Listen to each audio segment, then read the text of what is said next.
میں نے ابھی اپنے حضرت صاحب کی بات کی، ان کا واقعہ میں نے آپ کو سنایا ہوا، آپ نے سنا ہوا ہے مجھ سے۔ حضرت صاحب کے ہاں کھانا کھلایا جاتا تھا، مٹی کے کنڈے جو ہیں ان میں آدمی اکٹھے بیٹھ کے کھاتے تھے۔ آپ کے ہاں لنگر چلتا تھا، دوپہر میں بھی اور مغرب کے بعد کھانا کھلاتے تھے۔ یہ بات کوئی 70 سال سے زیادہ پرانی، 70-80 سال پرانی۔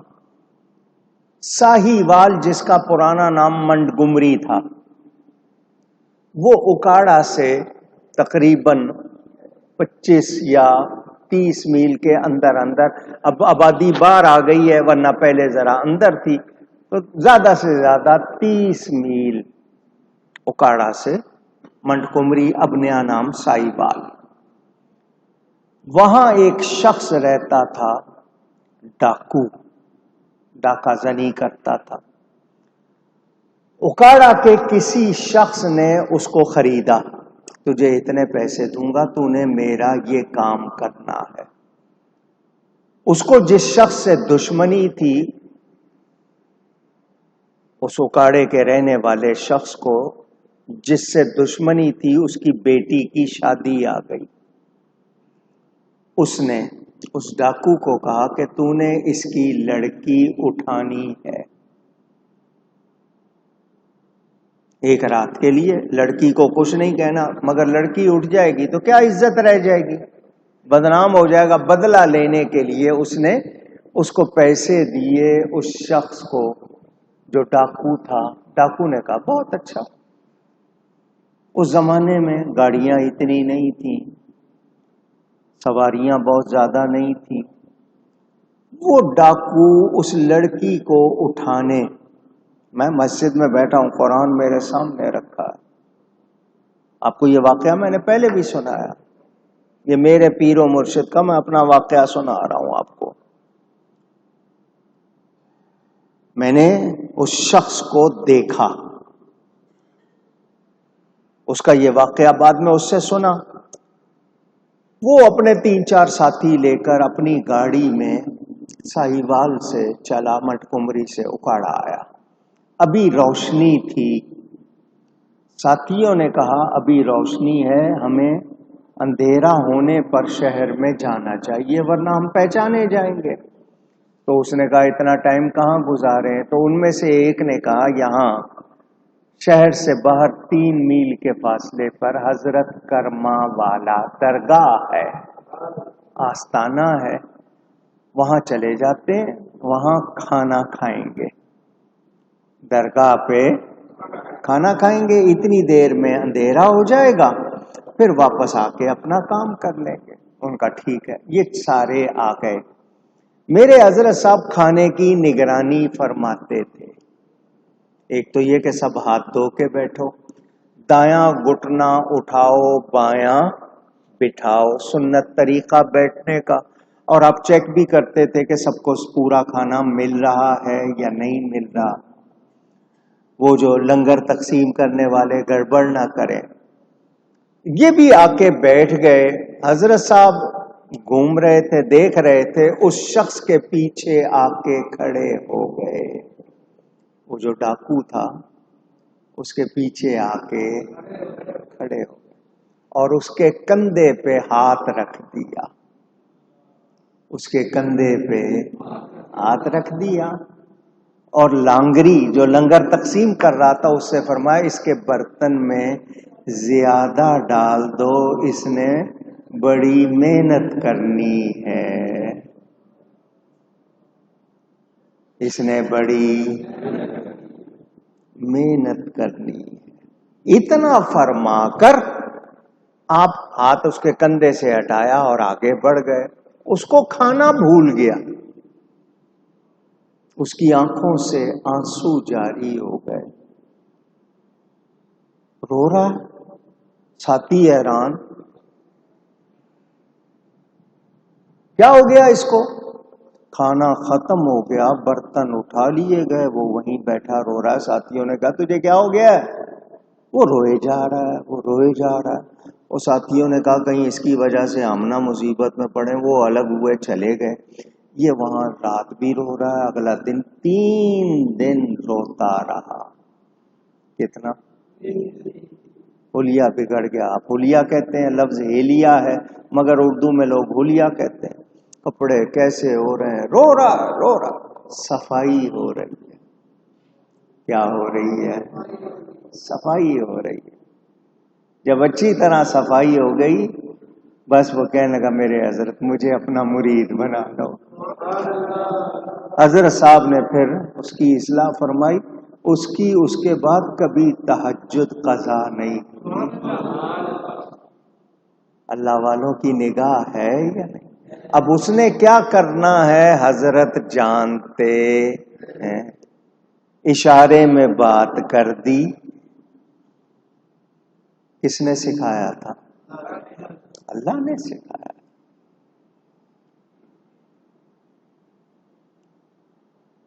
میرے والد صاحب قبلہ رحمت اللہ علیہ 10 سال حضرت صاحب کے پاس جاتے رہے کراچی آنے سے پہلے۔ یہ حضرت صاحب ہی ہیں، حضرت صاحب کرما والے، جنہوں نے والد صاحب قبلہ کو کراچی بھیجا تھا کہ جاؤ آپ کی ڈیوٹی کراچی میں لگ گئی ہے، آپ نے کراچی کو سنی بنانا ہے۔ بیٹھے ہوئے تھے، حضرت صاحب نے فرمایا والد صاحب کو جائیں دروازے پر جائیں، ایک آیا ہوگا اس طرح کا بندہ، اس کو میرے پاس نہیں آنے دینا۔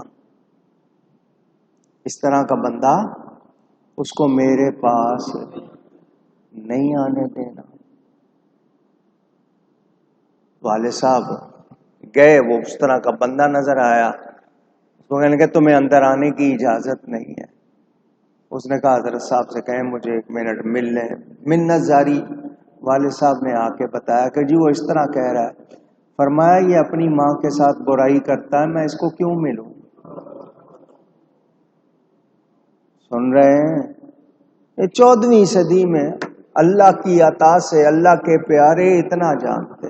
میں نے آپ کو پچھلے جمعے حضرت مفتی اعظم اعلی حضرت کے فرزند کی بات سنائی، آپ نبی کے علم پہ شبہ کرتے ہیں۔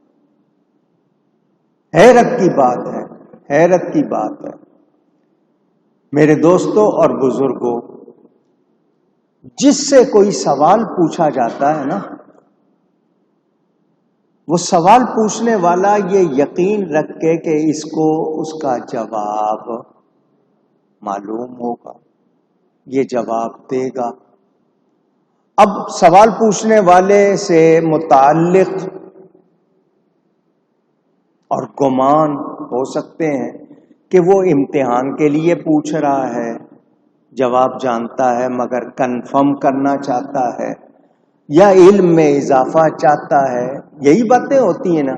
جبریل امین آ کے سوال کر رہے ہیں، نبی پاک صلی اللہ علیہ وآلہ وسلم جواب دے رہے ہیں۔ کچھ سمجھ آ رہی ہے بات یا نہیں آ رہی ہے؟ جبریل کس کے پاس آیا ہے؟ اچھا سنیں، جبریل امین آئے اور آ کر کہا، جو لوگ جبریل کے بارے میں جو سننا چاہتے ہیں بخاری میں دیکھ لیں، جبریل امین نے آ کر کہا، اللہ فرماتا ہے کاف ہا یا عین صاد، سورہ مریم کے شروع میں یہ حروف مقطعات۔ حضور آگے سے فرماتے ہیں علمت و فہمت، میں جانتا بھی ہوں، میں سمجھتا بھی ہوں میرے رب نے کیا فرمایا ہے۔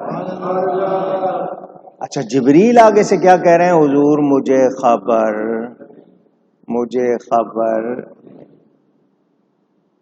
سن رہے ہیں آپ؟ تو ماننا پڑے گا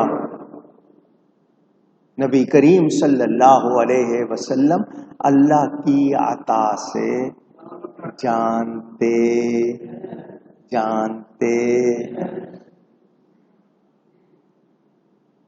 حضور صلی اللہ علیہ وسلم نے نشانیاں بھی بتا دی۔ بھئی غیب کس کو کہتے ہیں؟ جو آپ کے حواس سے چھپا ہوا۔ پوری تفصیل بتاؤں غیب کی تو میں نے آپ سے کہا نا کتنے میں ہفتے لگا دوں، کتنے یہی بیان ہوتا رہے۔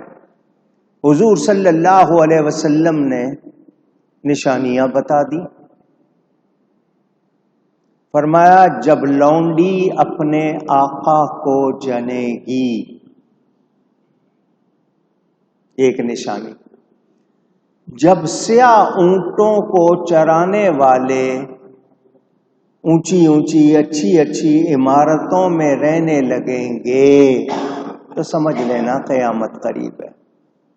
جس وقت امانت ضائع کر دی جائے گی تو قیامت کا انتظار کرنا۔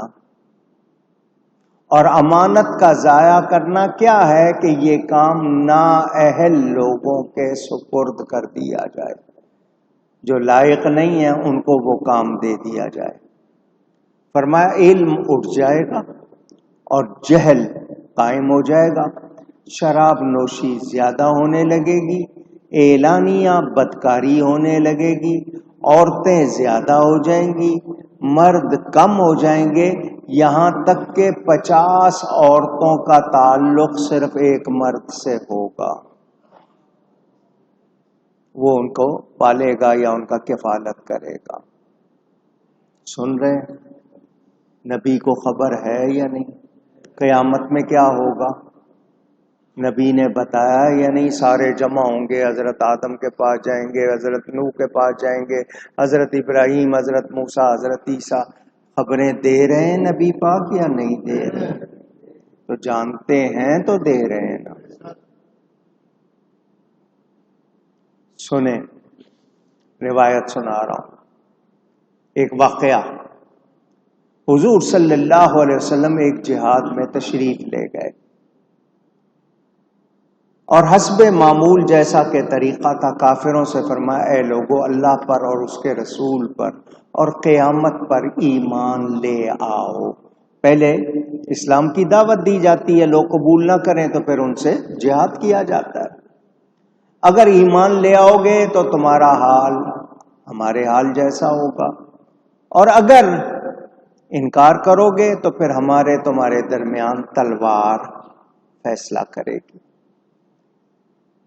وہ جو کافر تھے انہوں نے کہا کہ ہم قیامت کو نہیں مانتے،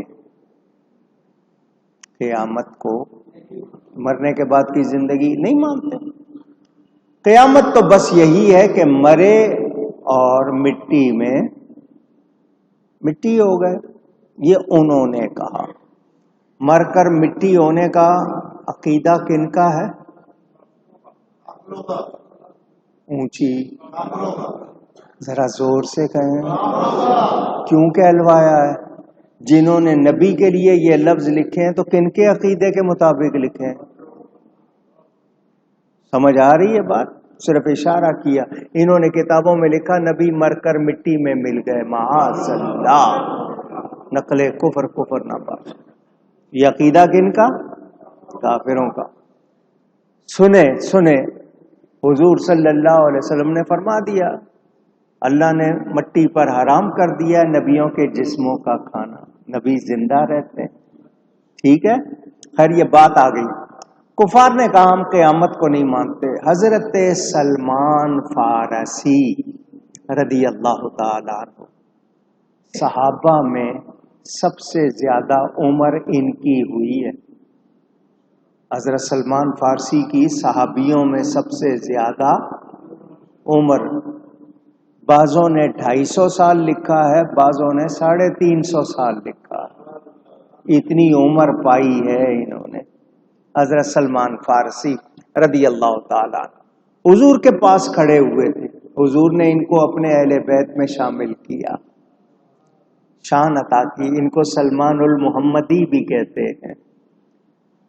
وہ پاس کھڑے ہوئے تھے، جب انہوں نے کافروں نے کہا نا ہم قیامت کو نہیں مانتے تو یہ بڑے جوش کے ساتھ آگے بڑھے اور عرض کی یا رسول اللہ صلی اللہ علیہ وسلم اگر اجازت ہو تو میں ان کفار کو ابھی قیامت دکھا دوں۔ یہ کون کہہ رہے ہیں؟ نبی کے صحابی۔ حضور مجھے اجازت دیجئے میں ان کو ابھی قیامت دکھا دوں کہ قیامت کا میدان قائم ہے، جھنڈے لگے ہوئے ہیں، حساب کتاب ہو رہے ہیں۔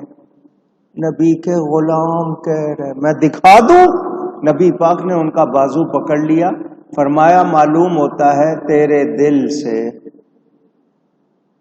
رومال اٹھ گیا، یعنی پردہ اٹھ گیا ہے، اور جس کے دل سے پردہ اٹھ جائے وہ ایسا کر سکتا ہے۔ کیا مطلب؟ ہمیں ہر بات ظاہر کرنے کی اجازت نہیں۔ سن رہے ہیں آپ؟ اچھا، ایک واقعہ مشہور ہے، صحیح ہے یا نہیں، بہرحال پڑھا ہے، کتابوں میں موجود ہے۔ سلطان محمود غزنوی مشہور بادشاہ ہے، نام سنا ہوگا آپ نے۔ سومناتھ کے مندر کو جس نے توڑا تھا، فتح کیا تھا، نیک بادشاہ تھا۔ اس نے بھرے مجمع میں اعلان کیا کہ میں حضرت خضر علیہ السلام کو دیکھنا چاہتا ہوں، ان سے ملنا چاہتا ہوں۔ آپ کو میں نے کئی مرتبہ بتایا، یہ حضرت خضر سب طرح بولا جاتا ہے، کچھ بھی بول لیں، زیر زبر کا جو بھی فرق ہے وہ وہی رہیں گے۔ ان کو یہ خضر کیوں کہا جاتا ہے؟ یہ جہاں بیٹھتے ہیں وہ جگہ ہری ہو جاتی ہے، تازہ گھاس اگاتی ہے۔ ان کا نام ہے بلیا بن ملکان، بے لام یہ الف بلیا، کہیے گا پھر کہیے، بلیا بن ملکان۔ یہ نام یاد رکھیں، بڑی برکت ہوتی ہے، بہت سی بلاؤں سے محفوظ رہتے۔ ابو العباس ان کی کنیت ہے۔ سلطان نے کہا تو ایک آدمی غریب سا دربار میں بیٹھا تھا، بہت غریب سا۔ اس نے کہا بادشاہ تجھے میں دکھا دوں گا مگر ایک شرط ہے، تجھے حضرت خضر سے ملوا دوں گا، ایک شرط ہے۔ کیا شرط ہے؟ اس نے کہا جی مجھے سمندر کے کنارے بیٹھ کے وظیفہ پڑھنا پڑے گا حضرت خضر سے ملاقات کا، تو میں 6 مہینے دریا کے کنارے بیٹھوں گا، تو 6 مہینے میرے گھر والوں کا خرچہ، کھانا پینا ذمہ تو نے اٹھانا ہوگا۔ بادشاہ نے کہا مجھے منظور ہے۔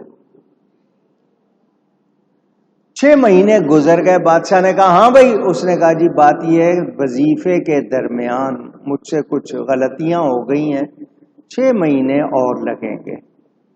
بادشاہ نے کہا منظور ہے۔ وہ اس کے گھر میں خرچہ وغیرہ دیتا رہا۔ جب سال پورا ہو گیا بادشاہ نے بلایا دربار میں، ہاں بھائی۔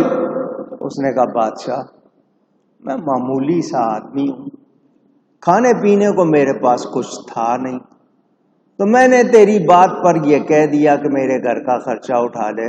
میں کہاں اور خضر کہاں، میں ان کی شان کو کہاں پہنچ سکتا ہوں؟ میں نے گھر والوں کو کھانا پینا دلوانا تھا، وہ تجھ سے دلوا لیا۔ تو بادشاہ ہے، تجھے کیا فرق پڑ گیا؟ اگر تو نے 1 سال میرے گھر کا خرچہ اٹھا لیا، تیرے خزانے میں کیا کمی آ گئی ہے؟ تو بہرحال میں نے تجھ سے جھوٹ بولا تھا، اب تو جو چاہے معاف کر دے یا سزا دے دے۔ بادشاہ نے دربار میں جو اس کے وزیر بیٹھے تھے ان سے پوچھا کہ اس نے مجھ سے جھوٹ بولا ہے، مجھے دھوکہ دیا، بتاؤ اس کی سزا کیا ہونی چاہیے؟ ایک وزیر نے کہا بادشاہ اس کو قتل کر دو، اس کی بوٹیاں کر دو۔ جو ایک بزرگ بیٹھے ہوئے تھے، بڑے نورانی چہرے والے، وہ بھی دربار میں بیٹھے تھے۔ ان کا بادشاہ اس وزیر نے بالکل صحیح کہا ہے، ایسا ہی کرنا چاہیے۔ بادشاہ نے دوسرے وزیر سے پوچھا تم بتاؤ اس کی کیا سزا؟ اس نے کہا جی اس پر کتے چھوڑ دیے جائیں، وہ اس کو نوچیں گے، کاٹیں گے، اس کا حشر کریں گے۔ وہ نورانی چہرے والے بزرگوں نے کہا یہ ٹھیک کہتا ہے، ایسا ہی کرنا چاہیے۔ بادشاہ نے اپنے چہیتے وزیر ایاز، احمد ایاز، اس سے پوچھا تو بتا کیا کرنا چاہیے؟ اس نے کہا بادشاہ یہ معمولی فقیر بیکاری، تو نے اگر 1 سال اس کے گھر کا خرچہ اٹھا لیا تو تیرا کیا گیا ہے؟ اس نے تجھ سے آس جوڑ کے اپنے گھر والوں کو کھانا کھلا دیا، وہ چوری تو نہیں کی ہے نا، جھوٹ ہی بولا ہے، معاف کر دے اس کو۔ وہ نورانی چہرے والے بولے کہ یہ صحیح کہتا ہے، ایسا ہی کرنا چاہیے۔ بادشاہ بڑا حیران، ایک نے کہا قتل کر دو، صحیح ہے، بوٹیاں کر دو، صحیح ہے، دوسرے نے کہا کتے چھوڑ دو، تو نے کہا صحیح ہے، یہ کہتا ہے معاف کر دو، تو کہہ رہا صحیح، تینوں کی باتیں کیسے صحیح؟ وہ جو نورانی چہرے والے بزرگ تھے انہوں نے کہا بادشاہ، یہ جو پہلا وزیر تھا نا تیرا جس نے کہا قتل کر دو، بوٹیاں کر دو، یہ قصائی کی اولاد ہے۔ کس کی اولاد ہے؟ یہ خاندان کا قصائی ہے، ان کا خاندانی کام ہے گوشت کاٹنا، بوٹیاں کرنا۔ تو چونکہ قصائی کی اولاد ہے، اس کا مزاج یہی ہے، اس نے اپنے مزاج کے مطابق بات کی ہے۔ یہ جو دوسرا ہے جس نے کہا کتے چھوڑ دو، یہ ملازم رہا ہے پہلے ایک کسی ایسے شخص کے پاس کہ اس کے کتے نہلایا کرتا تھا، ان کو لڑوایا کرتا تھا، سزا کے طور پہ جن پہ کتے چھوڑنے ہوتے تھے یہ چھوڑتا تھا۔ تو اس کو چونکہ وہ عادت پڑی ہوئی ہے تو اس نے اپنی عادت کے مطابق کہہ دیا اور بتا دیا اس کا خاندان وہ ہے جو کتے نہلاتے تھے۔ اور کہا یہ جو ایاز ہے، اس نے کہا بات یہ ہے کہ یہ سید ہے، یہ سید ہے، اور سیدوں کا کام ہی معاف کرنا، سیدوں کا کام، وہ بدلہ نہیں لیتے، وہ معاف کر دیتے ہیں۔ تو اس نے اپنے مزاج کے مطابق بات کی ہے، اپنے خاندان کے حوالے سے۔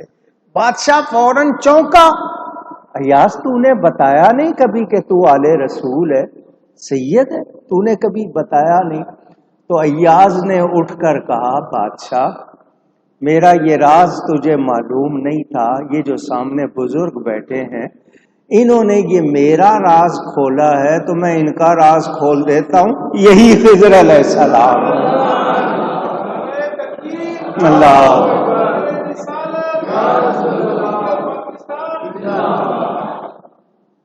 اب چھپی ہوئی باتیں کہ جی یہ قصائی کی اولاد ہے، وہ فلانے کی اولاد ہے،